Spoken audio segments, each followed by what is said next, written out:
Part two of our conversation here with Sean McMaster. If you missed part one, go back on our audio side, catch up on that. All cool stuff from Sean's early part of his career. We're getting dive into the GNA stuff and what we're up to now in the Capital Region. Some more advice for young broadcasters to do well. But before we get into the GNA stuff, I think we have to offer some perspective here too about the time period we're in. We're in the 1990s, yes, mid, where this is truly like a Royal Rumble. Yeah. Okay. First of all, I'm really sorry about the lighting in here. I'm in my wife's office, and it's the only place I can get some privacy. And I look like I'm dying. I look like a ghost or something. I look horrible. And I'm old, but I'm not this old. So I just want everybody to know that. Go to the audio side, Sean's telling you. He's an audio guy like me. Go to the audio side for us. That's right. Or maybe you can fix it in post or something, right? Okay. I got no makeup, like CGI. Yeah. Just make me look like Yoda. I'll be happy. We're about 1999, January of 1999 is when we started doing mornings. So I was doing Crying Love or Leaving for a few years before that. So that's where we are now. Where do you want to go? Yes, I was going to say that time in radio in particular is important because it is super competitive, especially in the morning drive. I still kind of think it is a little bit. I've always respected the people I was going against. Always. Some of them were my heroes. Like Howard in a lot of ways was. There was a lot of things about Howard that I didn't like, but there was one thing that I always took from him. And I guess, again, this might be an important thing for young people. And I'll use a football analogy as I usually do. Bill Walsh was the greatest offensive mind in football in the 80s. And, the West Coast offense, a lot of people tried to copy it. But the people who did it right were the ones that went, what part of this offense speaks to me? There's something about the way he's doing it. And how do I incorporate it into who I am? Like, I want to only take those parts. What do I love about this, me personally, not just try to copy something? So I never tried to copy Howard. That was never like a thing for me. But I did love, like there was a rule in radio when I was programming that you couldn't play two females back to back. I know, right? That was a rule. It was a rule. And I'm like, this is stupid.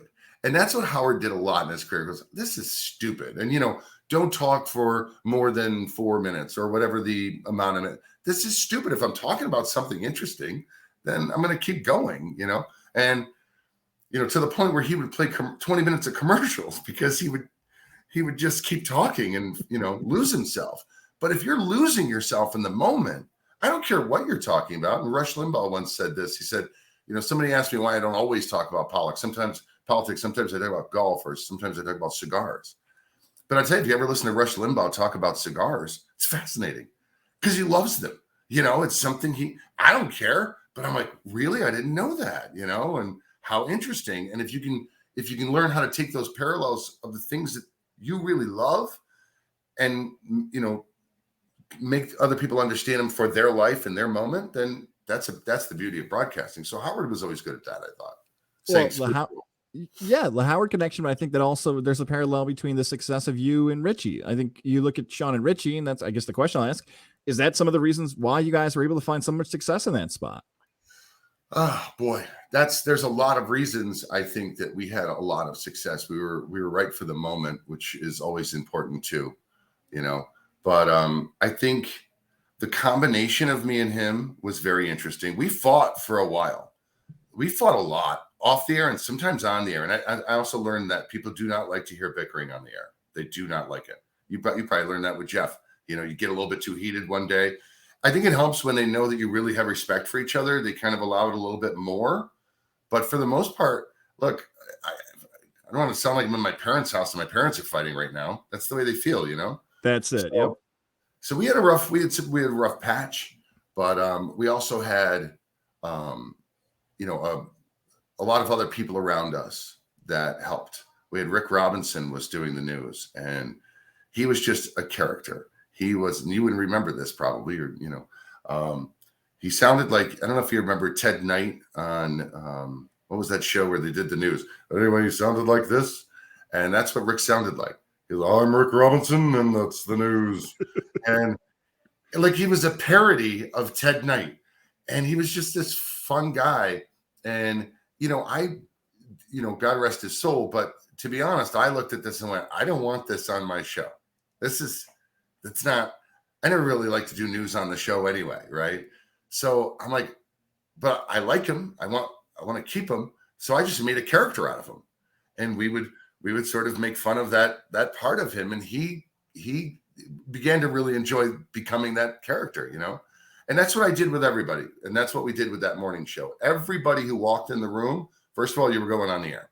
Richie's probably going to make you sing, but you're going to become a character. We're going to take whatever little piece of you that I find interesting, and I'm going to blow that up, because that's what I was doing for myself. And, you know, so you try to be as real as possible, but you can't show everybody everything about you all the time. So you got to sometimes pick and choose parts of your personality that you want to put forward and maybe exaggerate a little bit, you know. Let me put a stop on that, because that is rare. What you just said there is extremely rare, because there are so many people in that industry who do the exact opposite because of an ego. Yeah. They might say, no.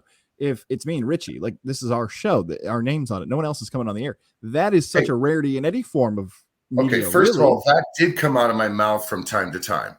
You know what I mean? I'm not going to lie to you.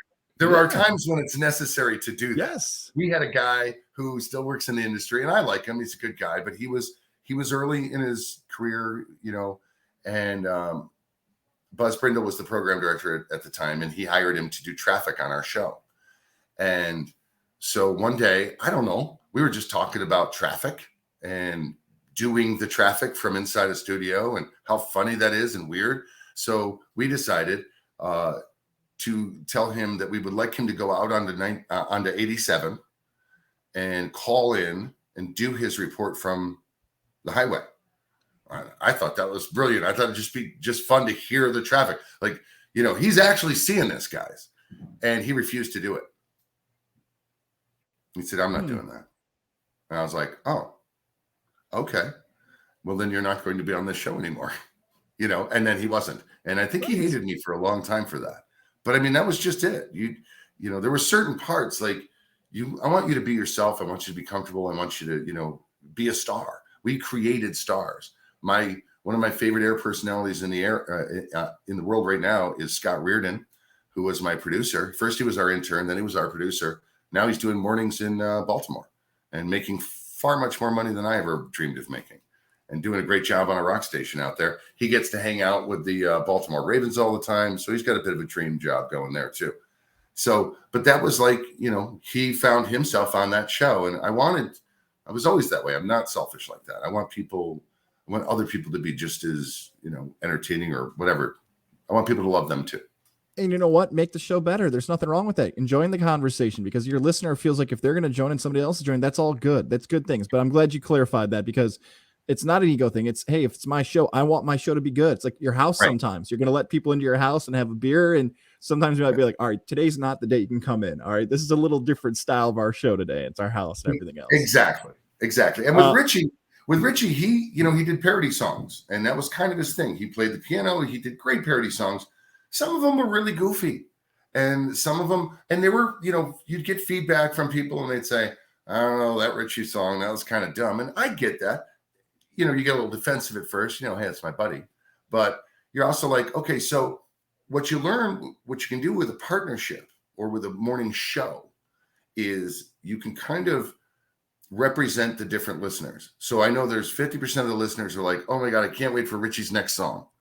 And then the other 50% are, not another Richie song, right? Just like there's 50% that say, can't wait for Sean to get angry and go off on this today. And another 50% like, So my job was to sort of represent that part of the, like, I'd be like, another goofy parody, Richie.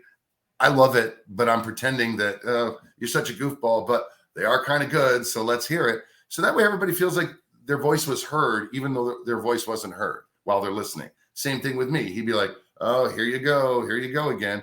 But he's, you know, off the air, he's saying the same thing I'm saying, you know. So sometimes you had to represent your audience, and the other person in a partnership can do that. I'm sure you and Jeff did that quite a bit.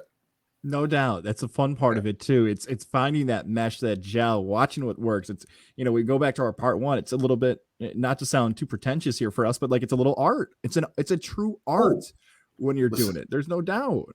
Listen, I wanted to get to that whenever we wrap this up and we talk about what would I say to young people right now. You know, there's a world right now where, gosh, everybody can just grab a microphone and do a podcast, and everybody could start a radio. Anybody, they can, everybody wants to be a TikTok star, but not everybody is. And no matter how much the access is there, the cream will always rise to the top. And there is an art to this. And if you're not willing to take the knocks, you're not willing to do the hard stuff, you're not willing to learn and be a sponge early on, you're not learning to understand who you are, all of that, then it's never going to work. How many people do you run into all the time that say, what do you do? I say, well, I'm in radio. And they go, oh, I did radio. Yeah, I did it for a year after college, or I did it in college, or I did, then you didn't do radio. You know what I mean? It is one of those things where you see let's say, I don't know, what do you think? 1 out of 10, 20 fail. It's a lot like sports in that way. Most people do it for a short time and go, this isn't working, because I'm not saying they don't have it, but maybe they're not willing to do that work. Maybe you got to marry it. You got to marry it no matter what your career is. If it's sports, if it's entertainment, if it's news, you've got to marry it. And by that, I'll explain this. Gosh, what is that guy's name? Psychologist who was in Canada. He's real big. You know what I'm talking about? I was gonna say Dr. Oz, but that's not Jordan Peterson. Oh yeah. Jordan Peterson talks about marriage, and he says, what's the reason marriage is even a thing in the first place? The reason for marriage is you make a commitment to somebody for life. And, of course, if there's abuse or something, there's ways out of that. But the idea is you go in front of your friends and family in a ceremony and you say, this is it. We're going to the end, right? And what that does for you is it makes you realize that the little things are little. And if a big thing comes, you got to work on it, because you're going to spend the rest of your life with this person. And if you don't work on it and you don't do the work in the relationship, then you're going to be miserable for 40 years. That's why it's kind of sad right now that too many people could just quit. They're married, they're divorced, whatever. That's what made it, so you got to marry your job. So when little things go wrong or you get a major setback, you put your nose to the grindstone and you get back at it because you married it. You love it. This is your life. It's not to say that you can't change course at one point and go, I think I'll be the president of a football team. But if that opportunity comes, you do something like that.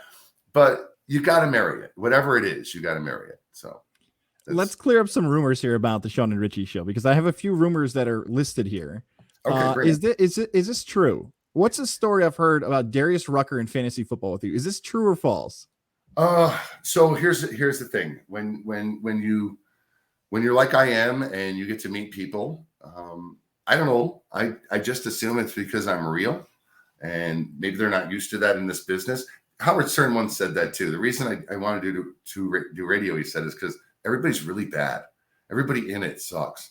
So rising to the top or being different is not going to be hard in this industry, because everybody's like, hey, And so when Darius Rucker came and did his radio tour, because when a new artist does that, becomes a new artist, they go to different radio stations, they talk to the morning shows, introduce themselves to the audience and whatnot. He didn't have to do that. He was Hootie, for Christ's sakes. But he wanted to do it. He wanted to pay his dues, or so to speak. That's what he said. So he came to the radio station, and obviously I asked the one question that apparently nobody ever asked him. I said, Darius, you're black, right? And that's what he did. He just started cracking up. And he goes, nobody's ever asked, nobody's ever said that to me. And I go, I know, but, of course, there have been some great black artists in country history, but, this is going to be new for a lot of people. Does this bother you, or how do you feel about it? And so after I broke the ice with that, he just got so real. And that's what I try to do when I interview people. Just get them to be, just let it down, let it all down, and let's just talk. And we just sort of became friends. He hung out after that. I played some old stuff for him in the prod room on an album. We, I don't know if we exchanged phone numbers at that time, but at some point we did. We talked football, obviously. And so he that's the kind of guy he is, by the way. He's just a great guy. And he's a fan. He's a fan of people. He's a fan of radio. He's a fan of music industry. He's a fan of sports. I think even at the time, what was it, Mike and Mike in the Morning? Yeah. He would just text in, you're saying this and you shouldn't say that, or, or they'd have him on or whatever, because, that's what he does. He'll sit there and he'll watch somebody playing golf and he happens to have their phone number and, shoots him a text or something. He's a fan. We all wish we could do that, which is what Twitter is, I guess.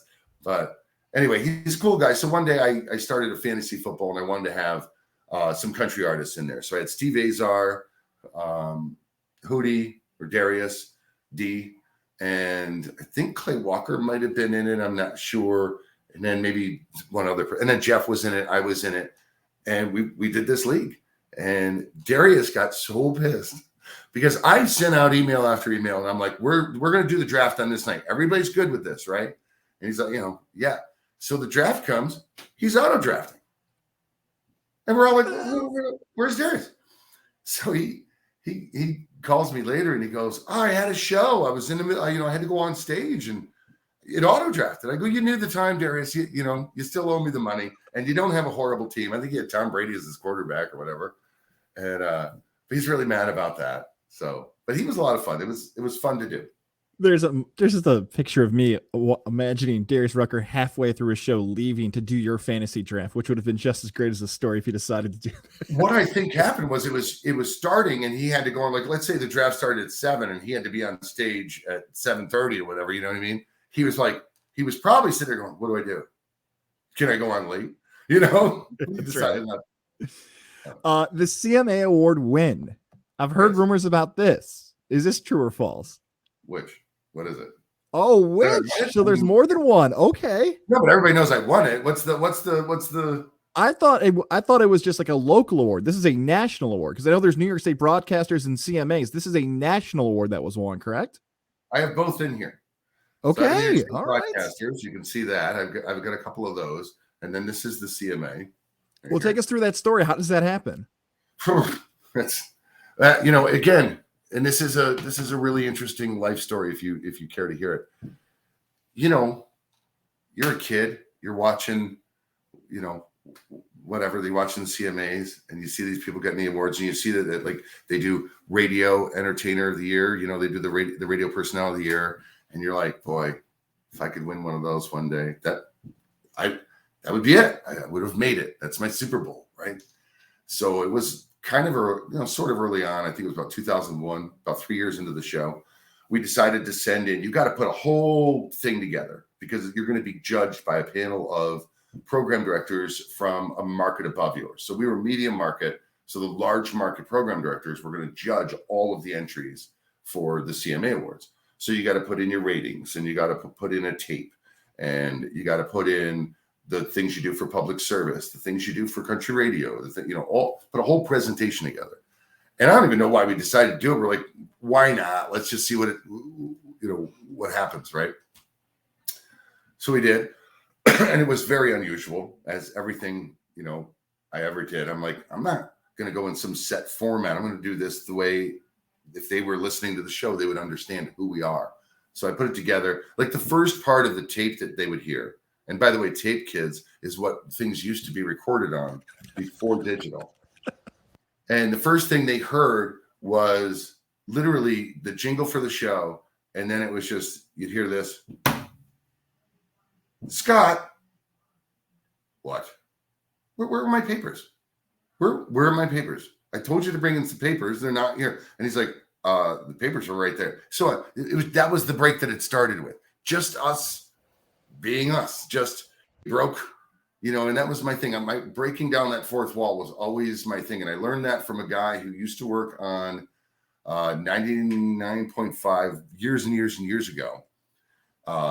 He would do a lot of this. Like he'd be in the studio and he would turn around and grab something, and you're not supposed to do those things while he was on the air. And I remember listening as a kid going, oh, that's kind of cool. Like it gives another dimension of space that I didn't, and so I kind of learned that from him. Again, you got to sponge. You got to pick up, techniques from different receivers throughout the league. You watch a lot of tape in this business. So anyway, we sent that in and months went by. Whatever, didn't win this thing. And we were doing the morning show one morning and Brad Paisley calls. And he's Brad like, hey, Paisley calls you guys. On the hotline. because you had to put the hotline in. And he's like, hey, Sean Richie. And we're like, yeah. And he goes, it's Brad Paisley. And we go, right. Sure it is. He goes, no, and then, you're like, oh my God, that's Brad Paisley. And so he's like, I just want to tell you, you won the CMA Award for Media Marketer Personalities of the Year. So technically it's an international award because it goes Canada stations too. So we were pretty blown away by that. And push comes to shove. The end of the story is the most important thing. We go down to Nashville. We go to the Grand Ole Opry. That's where they had it that year. We're at the show. Before the show, when they do the, artists who received awards previous to the show include, right? So you go up before, but you're still going up on stage, or we did anyway. And they give you the award. And they even gave us a minute to give this like little thank you speech or whatever. No cameras, but I look down and like there's Alabama, right there. And then there's, whatever, Toby Keith over there. And I'm saying thank you. And so I just remember being in that moment, standing on the stage of the Grand Ole Opry, accepting a CMA award. And I sat back in my chair and I was just in shock, right? But shortly after that, whether it was even there or when I got home, Gaza, I was like, now what? Done. Everything that I dared dreamed of happening in my life happened at that moment. I had the morning show on WGNA. I won a CMA award. We were number one. What do you do? I'm good. This is it. They tell me I'm done tomorrow. I'm done, right? That's what happens in sports. A lot of times you win a Super Bowl and you're like, I don't need to do this again. I did it. The Tom Brady's of the world are the ones that are impressive. Well, I won another one. And then I won another one. But I never did. I never won. A lot of times I just want to do something. I make a goal. I get to it. And then I got to figure something else out, But that's the thing about the journey of your career or your life or you as a dad. It's not about an end. It's not about an end. It's about the journey. Because once you do get to that end and that little baby graduates and walks across that stage and leaves your life, then you're like, now what? Enjoy the journey. The journey is everything. The end, whatever is at the end, no matter what the reward is, it means nothing compared to the journey.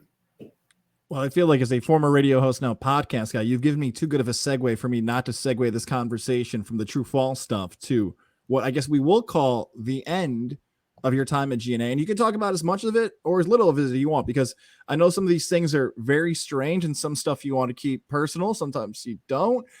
This could be a platform we can talk about. I will let you take the floor and do what you want. No. Here's what I'll say. Here's what I'll say. At any point during this, if you got a question, I will answer it. Yeah. I don't have a problem. I will answer the question. But I don't know what's important to people and what's not important to people. I can just say, it was a long, really great, wonderful run. We're talking 17 years at either being at the top or close to the top of the ratings, beating, Wolf, beating Howard, beating the Fly Kids, beating, and every once in a while losing, and that's a whole nother story, that I can get into about consultants and what awful people they are. But at the end, we got bought by Townsquare. We got bought by a big company. I don't fault any of them. I don't fault iHeart for being who they are. I don't fault Townsquare for being who they are. They're corporations. By its very nature, Walmart's different than your corner store, or even different than Stewart's, which is big and probably, multiple states, but it's still ran locally. It's still run by the guy who started it. And, it's a neighborhood store. So anyway, we need Walmarts to exist, but I also believe we need mom and pop stores to exist. And I'm not good for the corporate world. I am not good for it at all. And I have always cared very much about the listeners, about their experience that they're getting from us as a show, from us as a radio station. And a lot of people who listened back then, I know you're not a country listener, but that's kind of what we were at the time. GNA was just a family of people getting together and listening to music and going and have a party once a year we called Country Fest. And we'd get a field somewhere and get a bunch of drunk people and some artists, and we just would have a hillbilly good time. Sometimes it went too far, but it was a good time. We didn't overcharge for tickets. We didn't overcharge. We tried not to overcharge for food. You want to make money, but it wasn't a money-making event. It was a get-together. That's the way, and I think most people felt that way. We felt that way. I felt that way. And they immediately started, messing with that. Well, why don't we have it in the Pepsi Arena at the time, the MVP? Why don't we have it in the arena? Well, because there's no dirt there. That's why we don't have it in the arena. People want to get dirty. They want to sit on the ground. They want to, but we wound up trying to do that. Well, because why don't we do VIP seats? And why don't we do? And it was always corporate type things that I felt robbed my ability to stay connected to the audience and to say to them, I am here for you.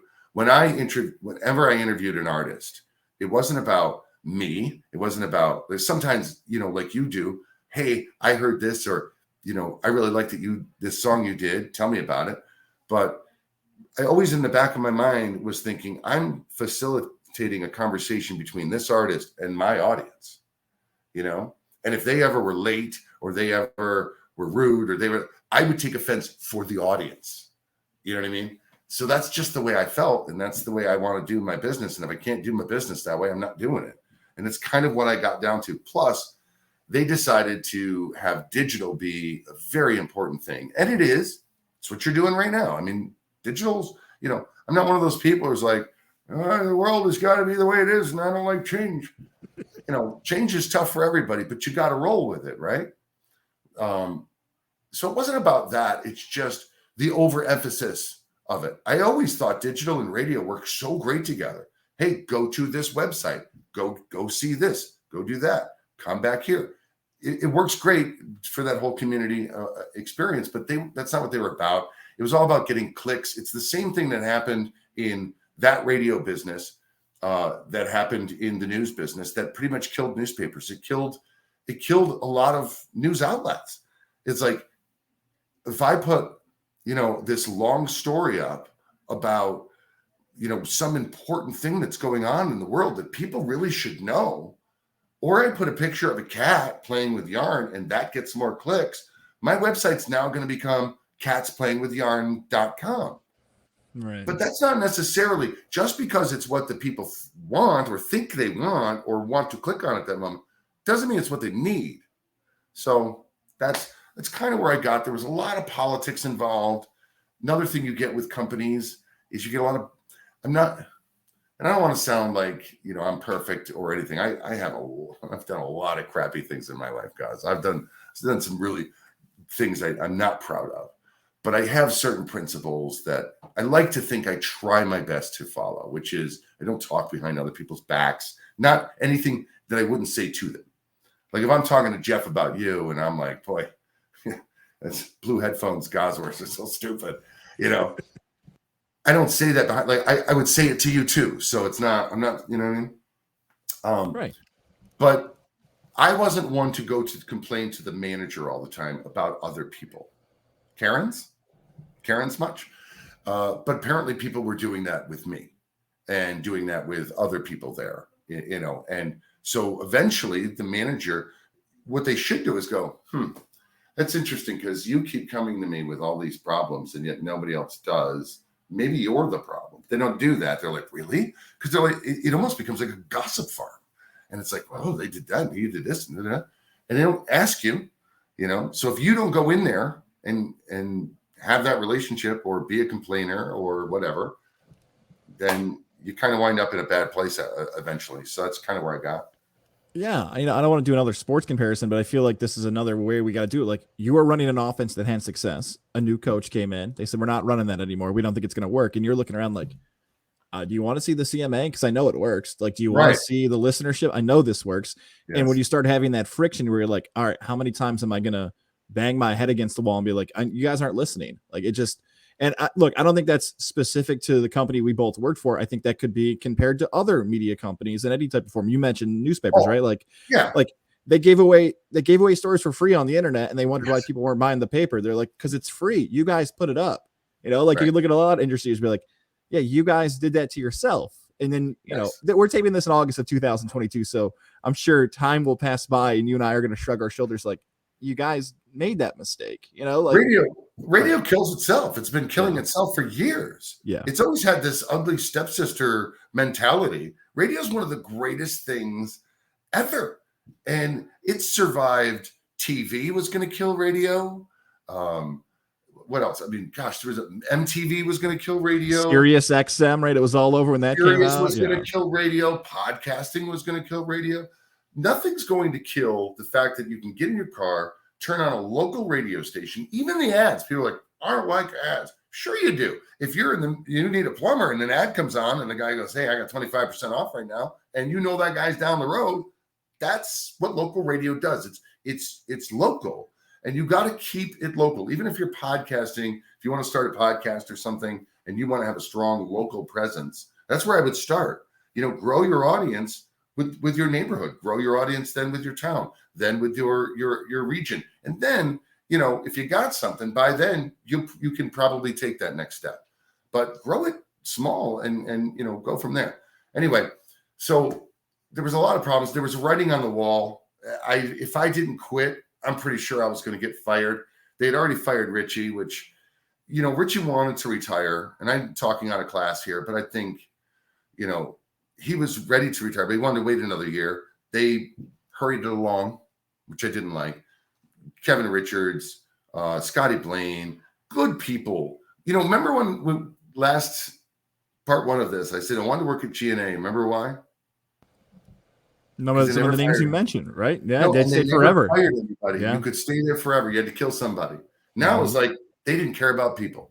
And I had you probably maybe have heard this or not, but we had the extension list. You remember them? Oh yeah, all the people's extensions. So I had one from whatever it was, 5-10 years ago, whatever, and I just crossed people's names out. And there were like 2 rows of people on there, and the only people were left were me, Levac. At the time, the Sharon, production director, Steve, but he had left. Obi? Now, nobody on that page is there anymore. Like me and Sharon's gone. I don't even know if anybody's still on there.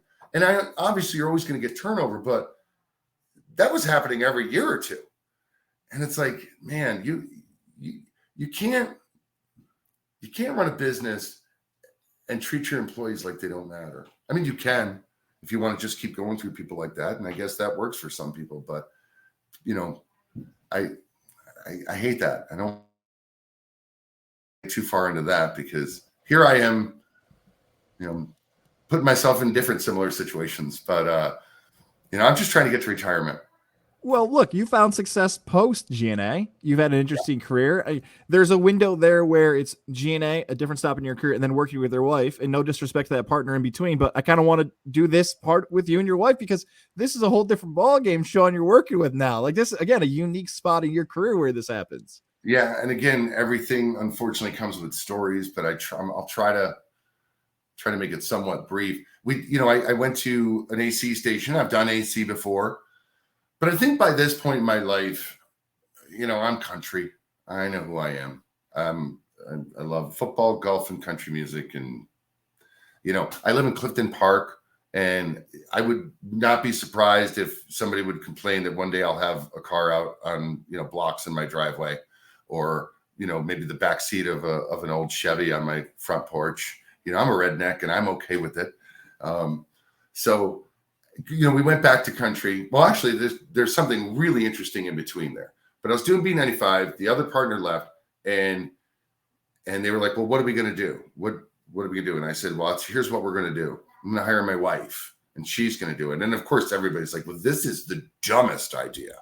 That is just stupid. Why? That's not going to work. First of all, and then if we don't like her, and then we fire her, you're going to get mad, and there's too much, And I'm like, I don't have the patience or the time or the energy to train another person to learn how to deal with me because I'm hard to deal with. And the only other person in life that I know that one went to school for communications, 2 knows me inside and out and knows how to tell me to shut up when I need to shut up and all that is her. And she's funny and she's smart and you know what I mean? We've been entertaining our friends on the porch for years. So I'm like, this this might actually work. Did I have a little bit of wonder in my mind that maybe this was a bad idea? I don't know. Before we got married, and that's the back thing you have to understand, we were friends for a lot of years. I don't know with most people if that works out that way. A lot of times you just meet somewhere and I'm in love, We met, we were like, there was something there. And then, we got married after years of being friends. So, like, for instance, she knew that I am a huge flirt. She knew that I'm, where I'm a reformed, I don't want to say womanizer, but I've had some moments in my life. Right. And she unfortunately was one of the people that I would talk to on the phone about it when it was happening. Like she'd be like, "Oh, you shouldn't do that," or "Well, that girl's an idiot," or blah, blah.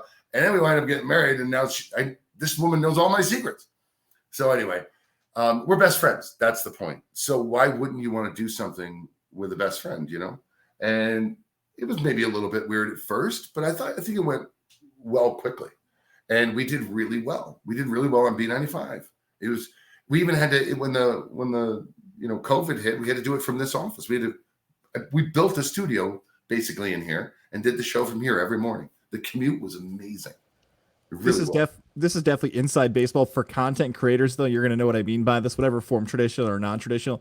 Has there ever been a moment that you're having a conversation with your wife and told her, like, no, on the air tomorrow? Like, no, we need this for tomorrow's show?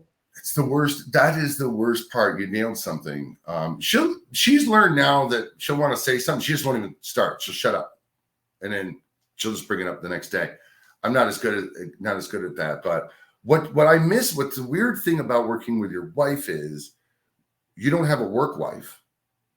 And you don't have, so if somebody's bothering me at work, like my partner on the air, I can't go home and say, boy, this person's, and have somebody go, I know, what a total jerk they are, right? Because it's her. And then I can't go to work and be like, ugh, my wife, man, she's such a pain. She's yelling at me last night. I didn't get any sleep because I didn't do the dishes, and God forbid, I left a cup on whatever it is. I can't say that to her like you can because it's her. So I don't have that anymore. I don't have anybody in my life to complain about, either my work partner or my wife. Nothing. Just start texting me now, Sean. You've got my number. Just, gosh, I got like 5 minutes. Can I just get a podcast to complain? Never publish it. I'm just going to get your password. I'm going to do a podcast, and then I'm going to complain and just hang up. Use this outlet for that now.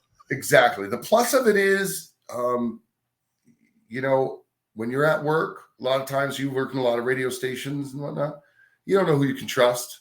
You don't know who really has your back all the time. Sometimes you might get lucky and find that one person.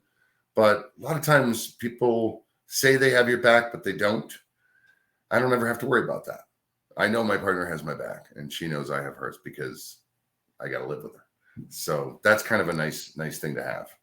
You mentioned the word retire. I don't want to ask you about that because radio and traditional media companies, once they hear a rumor out there, they're going to start moving stuff around. I don't want to ask that. I've always wanted to ask you. People know what's on my mind. I make it very clear.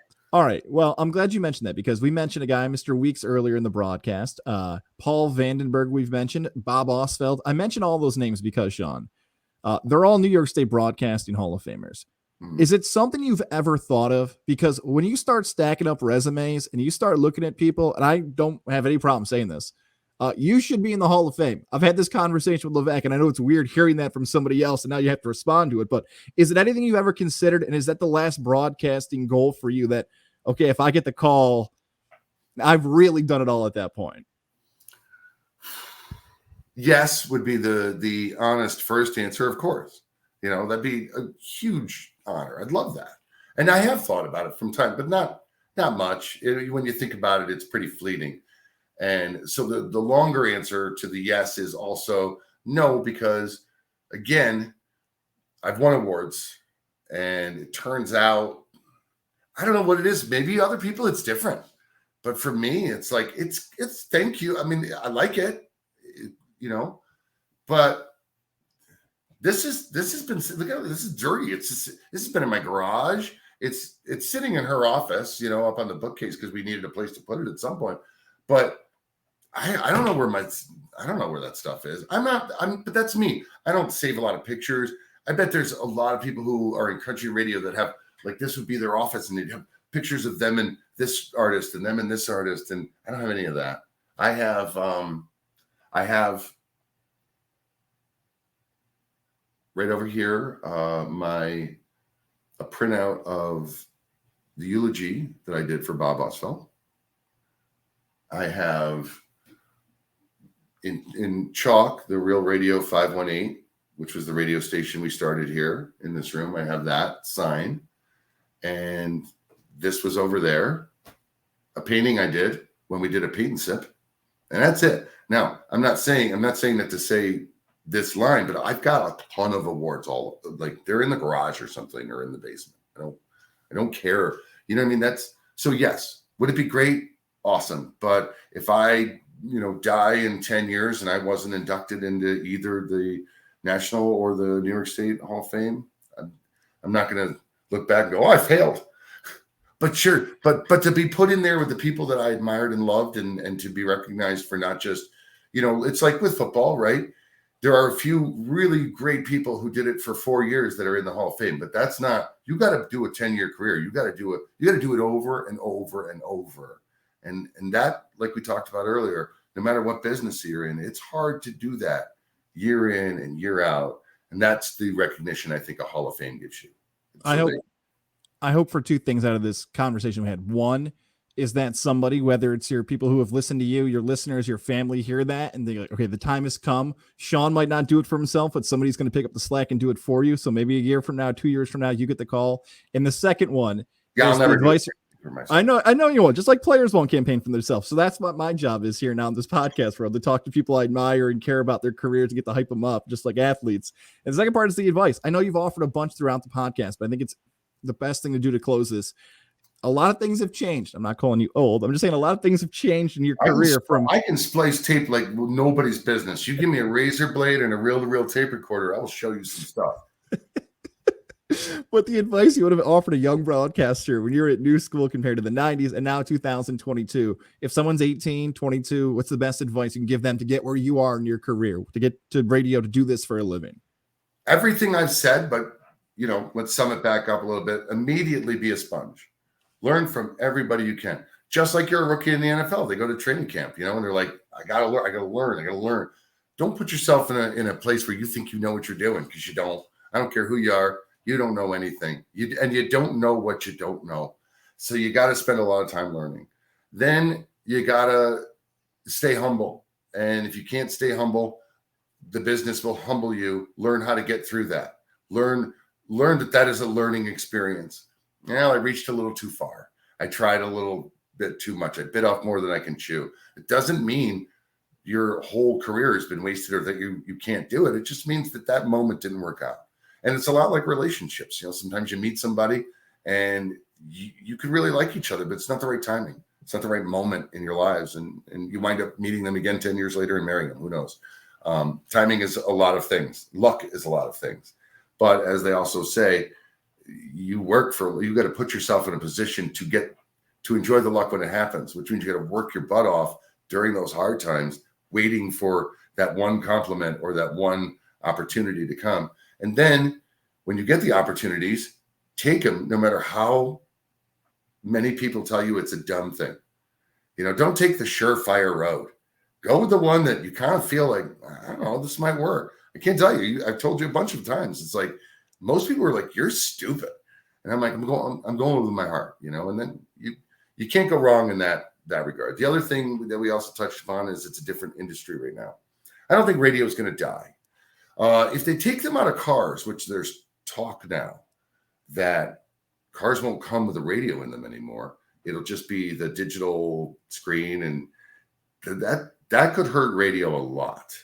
But I still think whether it's a radio station or you, like a local podcaster or whatever, there will always be room in people's lives for good local programming. You know what I mean? When you were doing sports radio, I'm like, boy, you've got to honor the athlete of the week in Johnstown.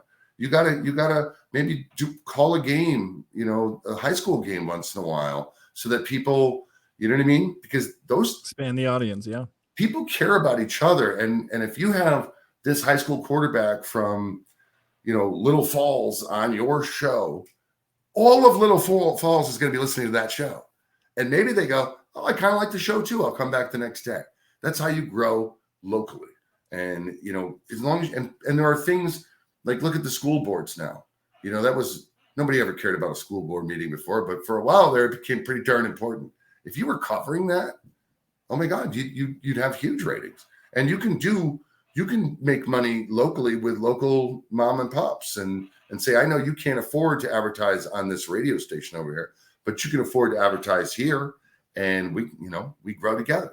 So no matter how you do it, if something happens to radio, it'll be podcasting, or it will be some other form that we don't even know exists yet. Something on VR, where you're sitting there doing those TED Talks on VR or something, and a bunch of people are watching in a fake auditorium. Who knows? I don't know where it's going.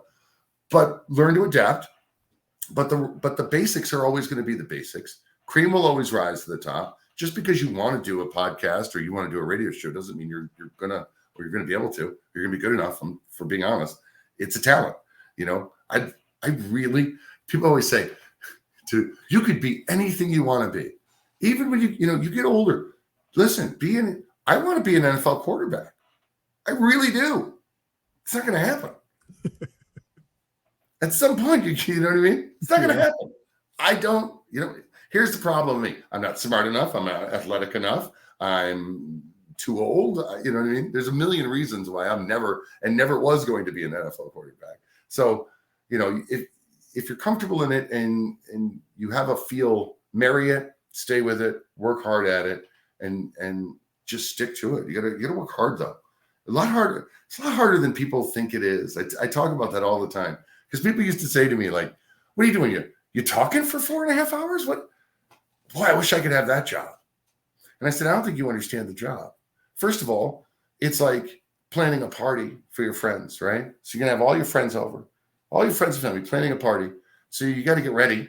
You got to get the food ready. You got to know what you're going to serve, what music you're going to play, all that kind of stuff. Get all ready. Have everybody come. And then you've got to make sure that they have a good time for 4.5 hours, guys. You've got to make sure they're having fun and they're interested and that maybe they want to come back. And you're like, wait a minute, come back. Yeah, they're going to come back the next night. And you've got to prepare and you've got to entertain them and you've got to find things to keep them interested, even though they just did it the night before. Oh my God. And they're going to come back the next day. That's for right. 5 hours. And people will come in and out of the party, but you need to have that party rocking for 5 hours a day, 5 days a week. You tell me that's easy. I'm not signing up for that, And guess what? If they don't like the party, they're going to leave. That's right. Yeah. And then you're getting judged by everybody in the world if your party's empty, So it's tough. It's a tough job. It's not easy. And I imagine, having a podcast that you have 10 listeners, you got to do just as good of a job as if you had 1 million. Because if that 10 think you suck because you just mailed it in that day because there's only 10 people, guess what? They're never coming back and they're not telling their friends to listen. So you got to grow it, right? You know more than I do about that. Exactly right. No, the advice is there. It's perfect. It's the mindset. It's making this thing happen. It's all that stuff. Sean, thank you for doing this, by the way. I know I kept you long. You had some awesome stories. Our guy, Jeff Levac, I know we've wrestled him a few times. We've talked about him. He will confirm this to you. I've wanted you for about 1.5 years on the show. I had a list of people that were like the top 10 people I wanted. Right. And I waited on you because I said, you waited till like 45 of them were gone. After your top 10, I'll do another 30. Maybe I'll get, you know what? It's a rough week. I'm going to get that Sean guy. Right? Late August, right? We'll probably give me 2 weeks of content, right? I'm sorry to do this, but I got to do one final thing. We had HVAC guys in here today, and I was coming to go upstairs to get ready to do this, and they were like, "Oh my God, Goss! I love Goss," because Andrea was talking to them about our show on 100.9 The Cat. You can download the app. You can listen anywhere in the world. 100.9 The Cat. Anyway. They started talking about you, and they said that you somehow you helped one of them do something with the Albany Empire, and the other one's wife. Somehow you helped do so, and not that I didn't know that, but I mean it just happened before we got here. I have to give you a lot of credit. You wanted to do what you're doing right now to help people, and it does but you do it behind the scenes too. You are really trying hard to make people realize their dreams. And gosh, in a world full of people who do really dumb crap and get a lot of money for it, it's good to have you in this world. Thank you, Sean. Very nice. Very, very appreciated, my friend. Thank you for doing that. We will talk again soon. It will not be years plus where we don't talk to each other again. We will stay in touch this time. All right. Oh, there's so many stories you didn't get that were so much better. But, again, then we're getting into that's right. And so maybe a more late night podcast. I like that. I'll start the recruiting process soon. Once you decide to retire, I'll make sure the door is open for you over here. Thanks, buddy. I appreciate it.